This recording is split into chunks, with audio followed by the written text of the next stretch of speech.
قالوا يا إبراهيم هل تخاف من مشاهد يوم القيامة؟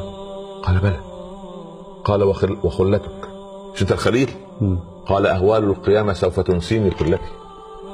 حتى يقال أن سيدنا موسى يقول يا رب لا أسألك عن أخي هارون، ويقول عيسى لا أسألك عن مريم أمي، ويقول إبراهيم لا أسألك عن إسماعيل ابني. خلاص سبحان الله العظيم، لكل امرئ منهم يومئذ شأن يغنيه. خلاص الثابت الوحيد سيدنا محمد فقط، لأنه أراه الله النار من قبل، أراه ملك الموت من قبل، ثبته عسى أن يبعثك ربك مقام، هذا هو المقام المحمود، هذا هو الثابت الوحيد.